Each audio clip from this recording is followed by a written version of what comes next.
adhikari.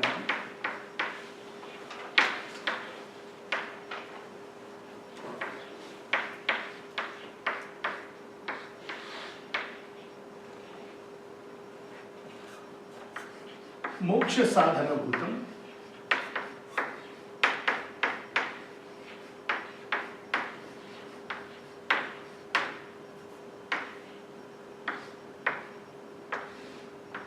Now I'll break up the sandhi so we can follow it a little bit better.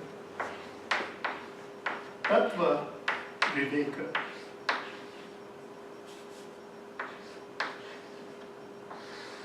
Prakaram.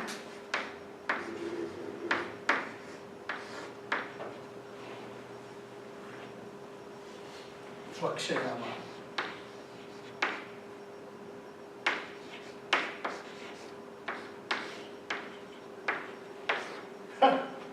So this is the second verse that appears in the TatvaBodha.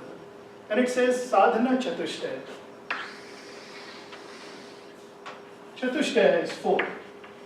Four practices. Sadhana is hard to translate. Sadhana means four practices. I'm going to translate it like that. Sadhana.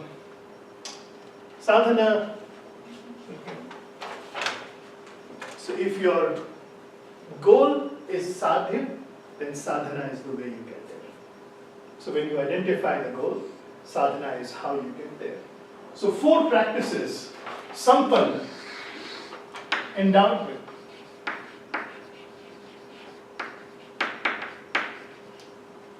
Adhikarinam, the ones who have the preparation. Sometimes this is mistranslated as the ones who have the right. Yeah, I have heard it as eligibility. Eligibility, right? So, it's very funny. It actually means prerequisite. Yeah, prerequisite. Is the correct translation. It's not that you have the right to it. Yes, you have the right to know calculus, no doubt. But in order to get there, you need to have some preparation. So everybody has the right for it.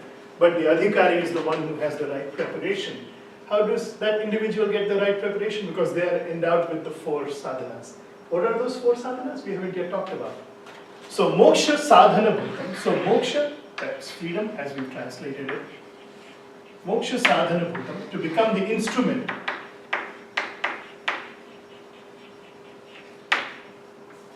Tattva viveka prakam. Tattva is reality.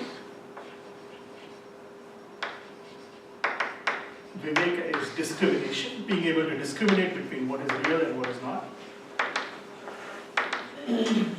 Prakaram, the methodology. This is a very technical textbook. This is a very technical topic. And so you will really enjoy it. Vakshayamaha, I'm going to explain. So the second verse sets the objective of it. It says that I'm going to explain reality and how to discriminate between reality, which will become the instrument for the individual to gain freedom. But then in the first part of it, explains that this is appropriate for the ones who have the preparation what they are endowed with the four sadhanas. So for any thought to take hold, for any plant to grow, for any seed to germinate, you need an appropriate soil, water, sun, wind, nutrients in the soil. It is possible that without those, it is possible, you've seen little moss grow out of a crack in the rock. Not quite sure how it lives there, but it manages to. Or sometimes you'll see a flower coming out of a rock and you wonder how it got there in the first place. Who put the seed there? So it is possible. It is possible that you can have success in a place where it seems that all the preparation is not there on the surface. But in this case, the author is saying that in order to accomplish moksha, in order to understand reality and to have that discrimination, I'm going to give the methodology. This methodology is going to be quite technical, as you will see. It's quite scientific. It will follow step by step. We'll set up the logic for that. But he explains that this is for the ones who have the preparation, who are endowed with the sadhana. So what question comes to your mind right away? What is the sadhana chatushtaya? You know what's the next verse? The next verse is titled Sadhana Chatushtaya Kim. Kim means what? So the student, this is a dialogue between a student and a teacher. As I said, TatvaBodha is a book that includes a lot of definitions. So in this case, the next verse right away says, what is this sadhana chatushtaya? Kim. And then let's look at the answer. So throughout the book, you'll actually find that the text continues to raise questions, define terms, and explain what they mean, and thus set up the prakara, the methodology for people to understand. So this is verse number 2. And verse number 3 goes,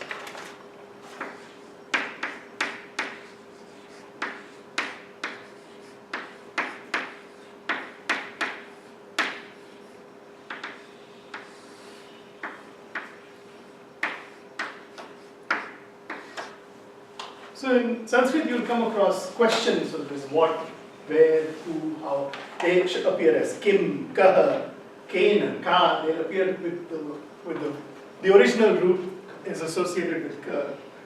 And it keeps asking, what is this sadhana chatushtaya? So I'll write out the answer and then we can see what it says. So it says, nitya, anitya. And I have broken up the sandhis. You will not see it like that in the actual writing. Vastu, viveka.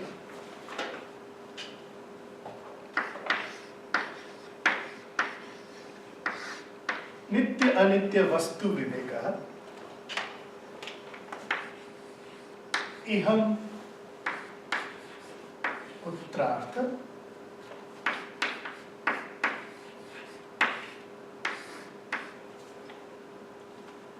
Phala bhoga viraga.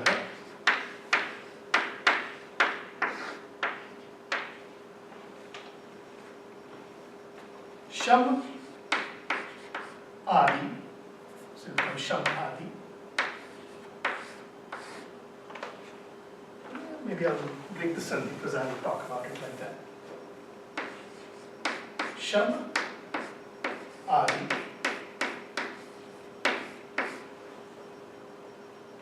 Ashtaka.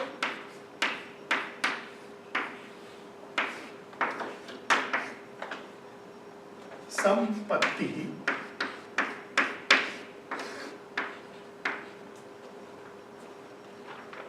Mumukshutvam.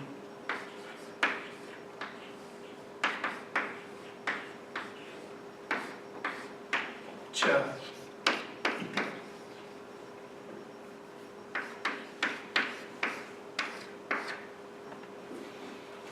So the question was sadhana chatushtaya kim. What are these 4 practices that are being talked about?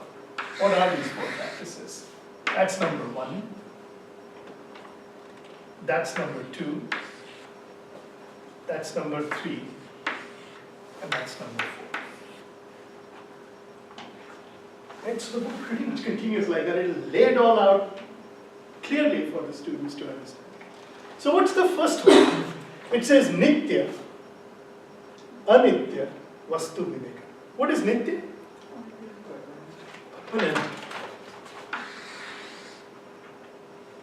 Some other words.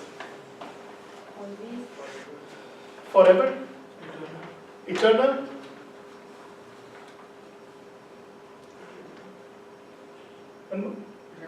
Regular?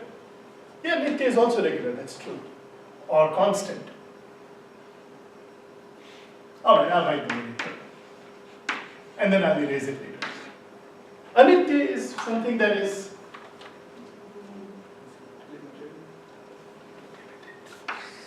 it's kind of the opposite of whatever is nitya, the opposite of that is anitya. So anitya is which one? Just opposite non-Indian. Non-eternal. Okay, I'll write the translation of that. Vastu. What is vastu? Checked. And vivekaha is discrimination. Being able to discriminate between Nitya and Anitya. That's pretty easy, right?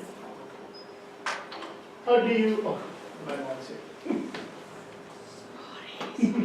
Sorry.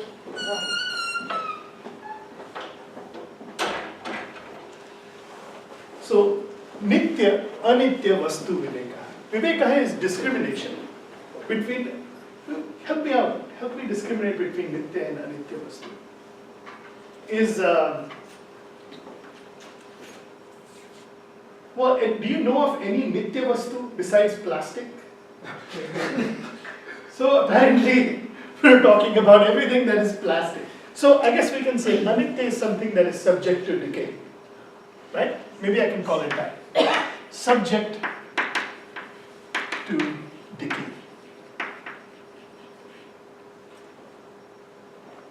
Seems like a very negative connotation, right? The seed grows into the plant grows into the tree has flowers and fruits. Is that decay? It's not decay. Eventually it does decay. Maybe I'll say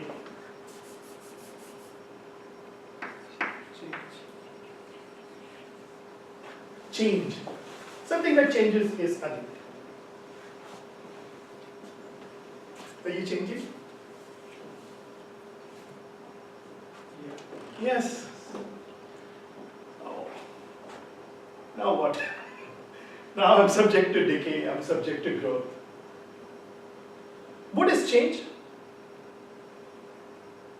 Going from one form to the other. One form to the other form, I like that. What else is change?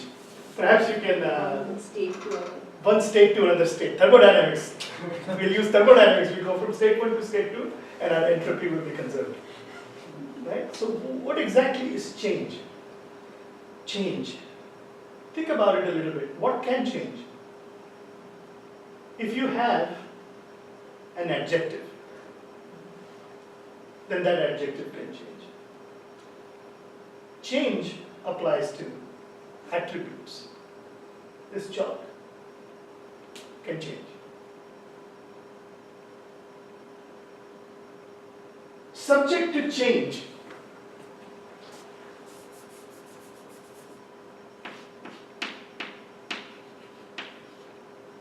Subject to time. Because the only way you can perceive change is in time. If I were to freeze time right now, forever, none of us would be subject to change. So Anitya is that which is subject to time. Now, do you want to tell me what Nitya is? Thank you, that was the translation I was looking for. So eternal means infinite time, right? It goes from minus infinity to plus infinity. But still in time. What we're looking for is one that is not subject to time. What does that mean? Not subject to time. So sometimes you can say, oh, okay, time is a little bubble, and then it is outside of that bubble. Is that what we mean by something that is not subject to time? Perhaps I can ask you a different question. Does the sun change? Absolutely. Our star was young, it was born, it has been growing. At some point it will decay, become a supernova. Pretty much everything is subject to time. So what exactly is it that is not subject to time? So Nitya, Anitya, Vastu, Viveka, I guess I failed the first one. And because I cannot, can you identify a Nitya Vastu? I can categorize everything as a Nitya Vastu. And what exactly is the Nitya Vastu? So discrimination means being able to distinguish between that which is Nitya and that which is Anitya. I'm only being able to tell you everything is Anitya. How is that discrimination if I have not shown you a Nitya Vastu yet? So the first sadhana I struggle with. I struggle with defining Anitya to begin with. And then I find that I really don't know how to define Nitya. Okay. Alright, maybe I'll try the next one. maybe I can satisfy some of the other ones. Iham. The Santi here is Iham. Uttrat. Iham is here. Uttrat is hereafter. If you believe in a hereafter, you can. Here and hereafter. TatvaBodha. Experience.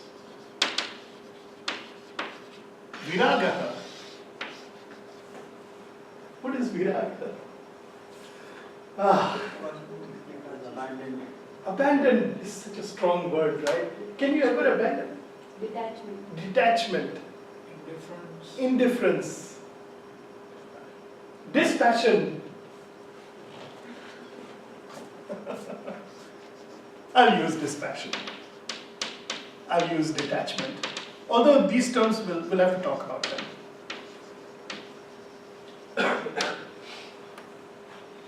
There was a time when you were really attached to a toy. You couldn't live without it. It was a blanket or a stuffed animal or a toy that you just couldn't live without. Where is it now? Have you developed viraga to it? Have you developed dispassion to it? Or have you developed detachment to it? So now if I bring that stuffed animal, you'll say, oh, okay. No, I'm detached to it. Is that what it is? Perhaps not. That word has a very negative connotation, dispassion and detachment. Perhaps the word I'm looking for, and I have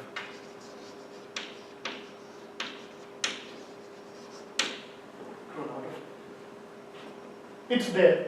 I recognize its value. It's important. I used to love it when I was a child. And perhaps another child will love it too, just as much as I used to love it. Should I tell the child, you must develop dispassion towards it? The child will say, you're nuts. How am I going to develop dispassion to this stuffed animal? It's mine. Try taking it away from the child. The child will cry. Is that viraga? Giving away unessential things or which are not needed at all. Yeah, but do you really give them away or do you grow out of them? Because if you give them away, you will still like them. Somewhere in the back of your mind, you're still attached to them. By giving away, I mean just like having no feelings for it. Having no, so that's very interesting. Do you really have no feelings to the fire truck that you love? You've grown up, you're a 40-year-old person, and your favorite toy, and I find it, and I bring it back to you. Will you have no feelings for it? You will, but at the same time, you will recognize it for what it is. It is a toy that was very valuable to you when you were a child. And it was a great toy. It deserved its place in the sun. For those 3 months that you were in love with it, it was the best fire truck in the whole world. Have you truly given it away? Have you truly developed detachment to it? No. You know what it is. There's a difference between letting go of something and there's a difference between understanding what its reality is. Iham, Uttrat, here and hereafter. TatvaBodha, Viragaha. Viragaha does not mean letting go and saying from today onwards I am taking viraga, I am not going to eat your favorite sweet. You can fill in the blank. It's not that. It's growing out of it. How do you grow out of it? There's one way to grow out of it. You have to actually play with it a lot. That's the best way to grow out of something is you play with it a lot and at some point you'll realize this is not what I needed. I've grown out of it. I'll bring you back to the topic that we were talking about.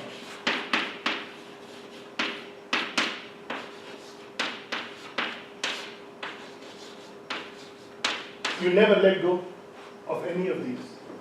You see them for what they truly are. You do not develop dispassion, you do not develop detachment, you never let them go. But somehow, if I tell you they're no longer available, I bring you your fire truck, that was your favorite fire truck, and you have feelings for it, and you say, I love that fire truck, would like to give it to my child so they can play with it. I tell you, I'm sorry, this fire truck is not the one that was yours, it belongs to somebody else now. Okay. It didn't bother you. Did you detach yourself from the fire truck? Did you say, from now on I don't care about that? No. It was natural. You let it go. There is no better viraga than just letting it go naturally. Because you know what it's yeah. Maybe you got attached to something else. Yes, that's possible. So now you have a new iPhone. And I replaced my addiction with another addiction. Yes, that's also true. But the idea here is that the one who's seeking moksha has come to a point where they realize that, yes, I can replace my fire truck with my new iPhone 7, which has not yet come out, but I have access to it. But if you extend your learning a little bit, look at it for what it's worth, you will say, yeah, I would like to have the iPhone 7, but at the same time, if I don't have it, it doesn't matter. That is viraga. Viraga is not letting go of things by saying, I am detached from it. Iham, here, all the experiences of the universe are here. There is no experience of this universe outside of here. Everything that you want to experience will be right here. And the author takes caution and says, Uttrat, maybe you are hoping to have some better experiences hereafter. Somebody has told you there is a Swarga, and in that Swarga you will have even sweeter fruits than you have. Okay. Iham Uttrartha Phala Bhoga Viraga. You understand that whatever is there is still going to be within the realm of experiences. It will never drop into the realm of knowledge. Experience is not the same as knowledge. Experiences are great. We want to collect experiences, but we don't want to become an experience hunter. One that is always looking for, okay, today I climbed Mount Everest, now tomorrow I'm going to jump off a cliff, see how that feels. All right, you're welcome to it. Sadhana Chatushtaya, the second one, is also pretty tough. Iham Uttrartha Phala Bhoga Viraga. I have not grown out of everything yet. I know that. I'm still here, aren't I? But there are some experiences that I have grown out of.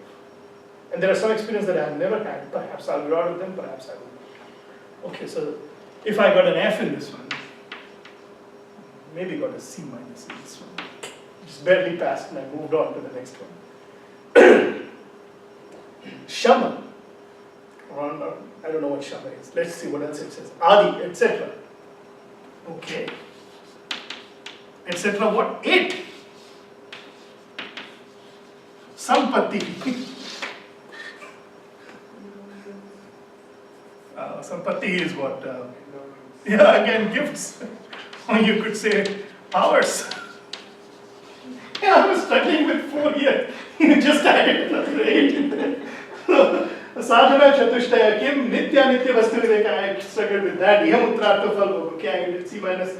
Shama, this is the Sama, Dhamma, Uparati, and so on. So, he doesn't even name them all. He says, Shama, do you know all the other ones that are there? You know, we've got to have lack of ahankara and all that. Sham Adi Ashtaka Sampatti. Okay, what are those? Well, we'll have to look at them. Shamaha, Damaha, Uparamaha, Titiksha, Shraddha, Samadhana. How am I ever going to